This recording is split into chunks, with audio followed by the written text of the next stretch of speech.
a $400,000 excavator, 3 burst hydraulic hoses, 2 weeks of failure. The massive oak stump sat in the Missouri clay like a fortress that had never known defeat. Marcus Webb, the most powerful contractor in the county, had tried everything modern money could buy. Nothing worked. Then, on a quiet July morning, an old man arrived on a rust-orange crawler from 1930. The crew laughed. Marcus laughed louder. The stump did not laugh at all. To understand what happened that summer, you must first understand the man at the center of it. Marcus Webb was 42 years old. For 2 decades, he had been building his name into the soil of central Missouri, one luxury home at a time. He had started as a carpenter swinging hammers on cold mornings. He had climbed to site foreman. Then he had built his own company, Webb Development, into the largest residential contractor in Callaway County. Marcus had a talent for spectacle. He drove a white Mercedes convertible with his company name painted on the doors. He wore designer clothes to muddy job sites. He brought buyers out to watch his machines move the earth, the roar of engines, the groan of hydraulics, the raw theater of modern construction power. His competitors called him the showman. He called himself something simpler, the builder who gets it done. Deer Creek Estates was meant to be his masterpiece. 50 luxury homes on 5-acre lots, each starting at $500,000. A gated community with a private lake, tennis courts, and a clubhouse. The entrance road swept gracefully through a stand of mature trees, the kind of first impression that made buyers reach for their checkbooks. But right in the path of that entrance road stood a stump. The oak tree itself was gone, cut down, hauled away, turned into lumber. What remained was its root system. 300 years of growth, 8 feet across at the base. Roots spreading 40 feet in every direction, thick as telephone poles near the center, branching into thousands of smaller fingers that gripped the Missouri clay like a closed fist. Marcus had looked at it and said, "The new cat will handle this in an afternoon." That was 2 weeks ago. The first attempt should have been a warning. Instead, it became a performance. Marcus climbed into the cabin of his Caterpillar 305D excavator himself. He wanted his crew to see this. 40 tons of yellow steel and hydraulic power, a machine that could dig a swimming pool in a single day. He positioned it on solid ground, extended the boom, and wrapped the bucket around the base of the stump. Then he engaged the hydraulics. The engine screamed. The tracks bit into the clay. The machine groaned under the strain. The stump did not move. Marcus pushed harder. The hydraulic lines began to whine, pressure building past their rated limits. Any experienced operator would have backed off. But Marcus Webb was not an experienced operator. He was a salesman who had learned to drive heavy equipment well enough to look impressive at client tours. He pushed the throttle further. The first hose blew at 3:47 in the afternoon. The sound was like a gunshot. Hydraulic fluid sprayed across the machine, across the stump, and across Marcus's designer jeans. The excavator's arm dropped limp against the ancient oak, useless. "Get the spare hoses," Marcus ordered, his face burning red. "We'll fix it and go again." They fixed it. They tried again. A second hose blew. They fixed that one too. Then Marcus brought in a bulldozer, 30 tons of steel to push from behind, while the excavator pulled from the front. The bulldozer's track spun uselessly on the clay. The excavator strained to its mechanical limit. A third hose exploded. 2 weeks passed. $30,000 in repairs and delays. 3 burst hoses. 1 immovable stump. On a Tuesday morning, Marcus stood beside his site foreman, Dean Curtis, a quiet, broad-shouldered man in his late 40s, with a gray, hard hat and 20 years of construction experience, and they stared at their options like generals studying a battle they were losing. "Dynamite," Dean suggested. "Too close to the property line. The county won't permit it." "Chemical dissolvers? 6 months minimum. We close in October. Manual crew? Chainsaws for the roots?" Marcus shook his head. "I got a quote. 40 men, 3 weeks, $250,000. And even then, they said they might not be able to move the center mass. That stump goes down at least 15 feet. They stood in silence. The stump stood in front of them, ancient and indifferent. That was when the sound came. It arrived before the machine itself, a rhythmic metallic clanking, slow and deliberate, like the measured heartbeat of something built from a different era entirely. Then it crested the small rise separating the neighboring farmland from the construction site. The Caterpillar 20 was small by any modern standard. 8 feet long, 5 feet wide, painted a rust orange that 60 years of Missouri weather had faded to the color of dried clay. Its steel tracks trembled the earth slightly with each rotation. Its engine coughed and sputtered, converting gasoline into motion with the humble efficiency of a simpler age. There was no cabin, no air conditioning, no glass between the operator and the world, just an open iron seat exposed to the full heat of the July sun. Seated in that open seat was Chester Holloway. He was 71 years old, lean and weathered, wearing faded denim overalls over a gray work shirt. His face was the face of a man who had spent 5 decades reading wind and soil and seasons. His gray cap was pulled low. His expression was calm entirely, almost irritatingly calm. Behind the crawler, he towed a trailer loaded with chains, pulleys, cables, and wooden blocks, equipment that looked as though it had been pulled from a museum of forgotten trades. Marcus Webb stared at the approaching machine and turned to Dean. "What the hell is that?" "That's Chester Holloway," Dean said quietly. "He farms the property next door. He's been here longer than anyone." Marcus looked at the rust-orange crawler, then at his broken $400,000 excavator. He started to laugh. Chester climbed down from the crawler slowly, the way a man climbs down when he has no reason to rush and no need to prove anything. He crossed the dry clay toward Marcus with the unhurried stride of someone who had already decided how the day would end. "Morning," Chester said. Marcus crossed his arms. "This is a closed construction site, insurance liability. I'm not a visitor, I'm your neighbor." Chester nodded toward the stump. "Saw you've been having some trouble. We have it handled." Chester glanced at the excavator's limp hydraulic arm, at the dried fluid staining the clay, at the stump sitting exactly where it had always sat. His expression did not change. "Looks like it," he said simply. "Thought I might be able to help. I've pulled a few stumps in my time." Marcus laughed again, the loud, mean kind of laughter that makes the people watching it feel slightly uncomfortable.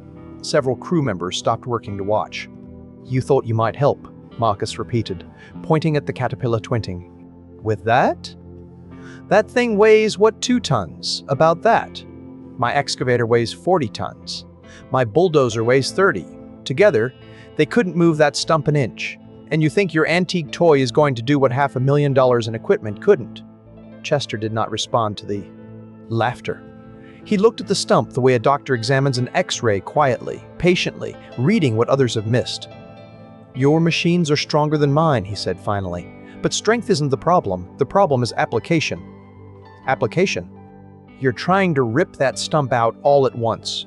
Hydraulics push and pull in straight lines. They're designed for lifting, for digging. But a stump like this isn't held by one force. It's held by thousands of roots, each one anchored in a different direction. You can't beat all those forces at once. You have to beat them one at a time." Marcus uncrossed his arms. His laughter had faded. "And how do you propose to do that?" "Mechanical advantage. Pulleys. Patience." Chester nodded toward his trailer. "I have a block and tackle system that multiplies force by a factor of 6. My crawler makes about 25 horsepower at the drawbar. With the pulleys, that becomes effectively 150 horsepower applied slowly, steadily from the right angle. That's still less than my excavator produces." "Yes, but it's applied differently. Your excavator makes its power in bursts. Hydraulic pressure builds, reaches its limit, and either something moves or something breaks. My system doesn't have a limit. It just keeps pulling steadily, patiently until the roots give up, one at a time." Marcus was quiet for a moment. His schedule was running out. His options were gone. His pride told him to send the old man away. His deadline told him something else. "Fine," he said at last. "Show me what your museum piece can do, but when it breaks down trying, you're hauling it off my site yourself." "Fair enough," Chester said, and turned back to his trailer. What followed was not the performance Marcus had put on 2 weeks earlier. Chester did not climb onto the machine and immediately start the engine. He walked around the stump slowly, studying it from every angle. He knelt beside several exposed roots, pressed his palms against the earth, pushed a steel rod into the ground to measure depth and resistance. He did this for a full hour. The construction crew watched in silence. Marcus retreated to his white Mercedes, sat in the air-conditioned interior, and pretended to make phone calls. When Chester was finally satisfied, he began setting up his system. The block and tackle arrangement looked almost absurdly simple, a series of pulleys, each one cutting the required pulling force in half. 6 pulleys in sequence. Every pound of force from the crawler translated to 6 pounds on the stump. But the real intelligence was in the anchor points. Chester did not wrap a single chain around the entire stump and pull. Instead, he attached chains to specific individual roots, shallow roots on the north side, mid-depth roots on the east, the thickest anchors on the south. He drove steel stakes into the ground 30 feet out from the stump, creating fixed points for the pulley system. He ran cables from those stakes through the blocks, angling each line deliberately, and connected everything back to the small crawler. When he was finished, the stump was wrapped in a web of chains and cables, each one reaching a different part of the root system, each pulley positioned to apply force in a different direction. "What is all this?" one of the workers asked. "Physics," Chester said. He climbed back onto the Caterpillar 20, let the engine warm until its coughing settled into a steady rhythm, then engaged the clutch and eased the throttle forward. The first chain went taut. The pulleys creaked. The earth trembled faintly. Then, from 3 feet underground, came a sound like a massive knuckle cracking. The first root had broken free. Chester Holloway did not celebrate when the first root broke. He did not look up. He did not nod to the watching crew or acknowledge the sound in any way. He simply disengaged the clutch, repositioned the chain to the next attachment point, and began pulling again. Another root, another deep crack from beneath the clay. Another piece of the stump's 300-year grip on the earth, broken.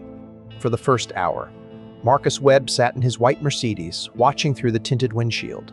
He was convinced the old machine would seize up, that a chain would snap, that the crawler would simply stall against the stump's resistance, and Chester would climb down and admit what Marcus already believed, that this had been a waste of time. When the third root broke free, Marcus stepped out of the car. He stood at a distance, arms still crossed, expression carefully skeptical. When the fifth root broke, his arms dropped to his sides. By the time Chester had worked his way around to the east side of the stump, shifting chains, repositioning anchors, adjusting the angle of every pull with quiet precision, Marcus had walked all the way to the edge of the work area. His mouth was slightly open. Something he could not immediately explain was happening in front of him. The stump was moving, not dramatically, not the sudden lurch he had imagined when he'd pushed his excavator to its limit. Just a slow, inevitable tilt an inch here, a tremor there, but it was moving. After 2 weeks of absolute defiance, the ancient oak was finally, reluctantly beginning to surrender. "How is this possible?" Marcus said to Dean Curtis, who had been standing beside him for the last 20 minutes. "My excavator makes 10 times the horsepower." "He's not using horsepower," Dean said quietly. "He's using leverage. That's the same thing." "No, it isn't." Dean watched Chester reposition a pulley with the calm efficiency of a man who had done this 10,000 times. "Your excavator applies force in one direction. It's like trying to open a locked door by pushing it harder." "Chester is working the hinges, taking the door apart, piece by piece." Marcus said nothing. He stood and watched. Chester worked without speaking. He moved from point to point around the stump with the quiet authority of a man who answers only to physics. He adjusted chains. He tapped stakes deeper with a maul. He read the soil after every pull, checking for the micro-shifts that told him where to apply pressure next. He did not rush. He did not strain. He simply worked, steadily, the way the crawler itself worked, not in bursts, but continuously. 3 hours and 47 minutes after the first root broke free, Chester stopped the crawler and climbed down. The construction site was very quiet. The stump now sat at a 20-degree tilt inside a crater of disturbed earth, its grip reduced to the deepest roots on its south side, the last fingers holding on. Chester walked over, studied it for several minutes, prodded the exposed roots with the toe of his boot. Then he walked back to his trailer and pulled out the final piece of equipment, a massive chain, its links the size of a man's clenched fist. "This is the main pull," he said to no one in particular. "The deep roots are all that's left. One clean pull should break them." He wrapped the heavy chain around the center mass of the stump, threaded it through his last pulley arrangement, and attached it to the crawler. Then he climbed into the iron seat, settled his weight, and pushed the throttle forward. The Caterpillar 20 dug in.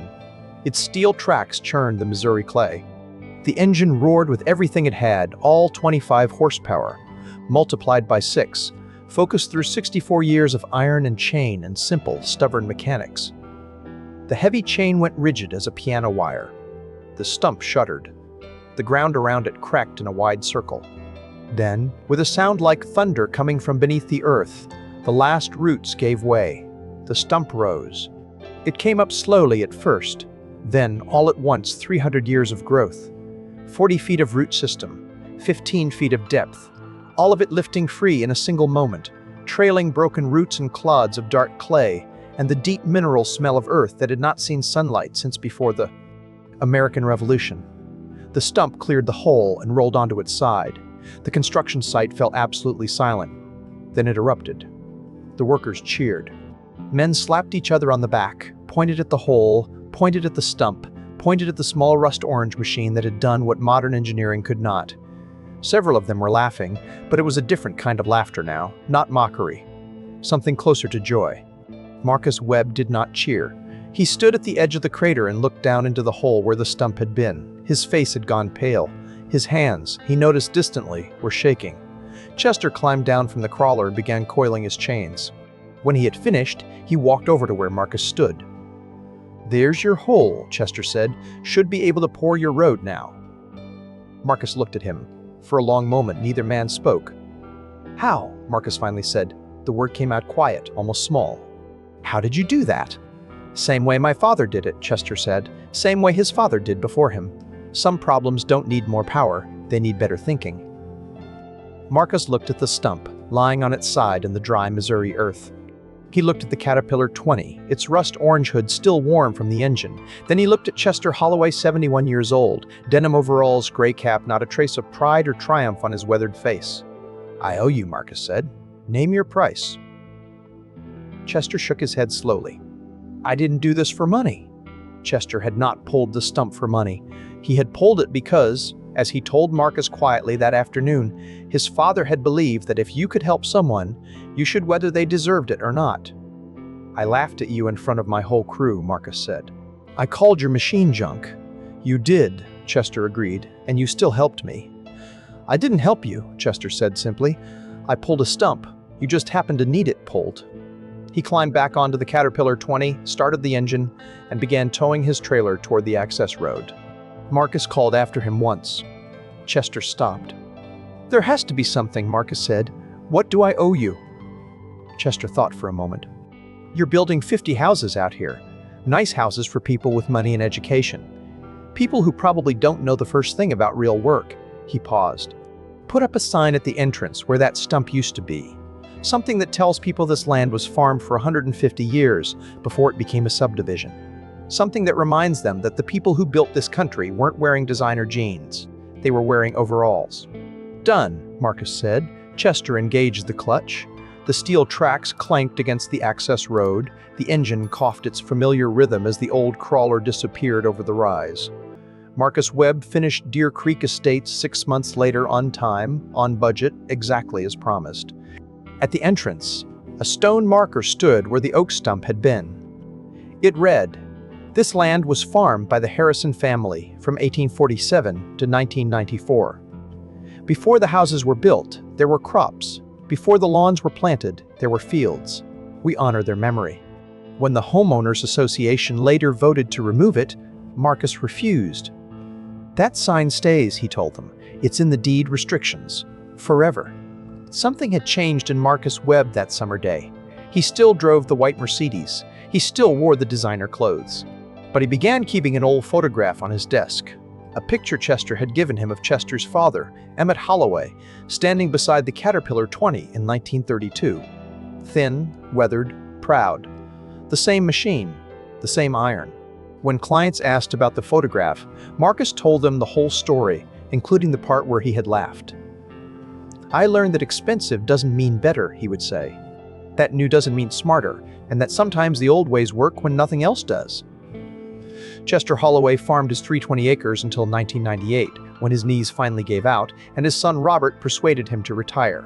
He kept the Caterpillar 20 in the same barn where his father had parked it. After the Stump story spread through Callaway County, people drove out just to see the old crawler to hear the lesson from the man himself. Chester always ended it the same way. "My father used to say that people get confused about what makes a machine powerful.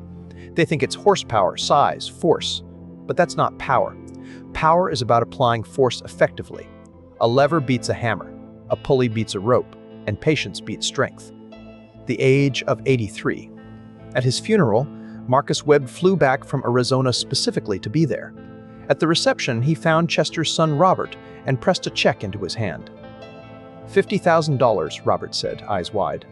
The $30,000 your father saved me, Marcus said quietly, plus interest. Send it to whatever cause he would have chosen. Robert sent it to the County Historical Society with a note that read, from Chester Holloway's crawler, the machine that taught me to respect old things.